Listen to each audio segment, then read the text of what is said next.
A new crew heads to the space station, a major storm spotted from space, and a robotic spacecraft enabling human missions to the moon. A few of the stories to tell you about this week at NASA. On August 26th, a SpaceX Dragon spacecraft launched to the International Space Station on NASA's SpaceX Crew 7 mission.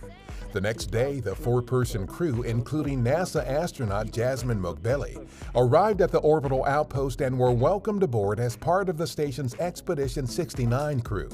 They will spend about 6 months conducting research and technology demonstrations on the space station to benefit life on Earth and future Artemis human exploration missions to the Moon and eventually to Mars.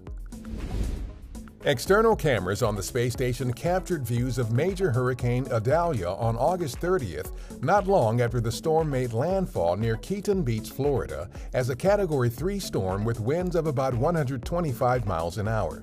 At the time, Idalia was moving north-northeast at about 18 miles an hour toward the southeast United States. Prior to landfall, the system had reached Category 4 storm status with winds of about 130 miles an hour. Data from our Lunar Reconnaissance Orbiter, or LRO, was used during a recent training session to help familiarize the Artemis II astronauts with what they can expect to see from lunar orbit on their upcoming mission around the Moon. The training involved scientific visualizations to help them identify lunar landmarks, geological features, and areas of interest for future Artemis moon landings.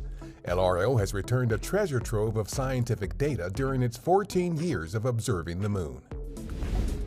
August 30th marked the 40-year anniversary of NASA astronaut Guy Bluford becoming the first African American to fly in space.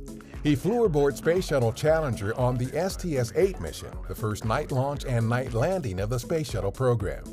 Bluford was a member of NASA's 1978 astronaut class, which included the first African Americans, the first Asian American, and the first women astronauts. That's what's up this week at NASA. For more on these and other stories, follow us on the web at nasa.gov/twan.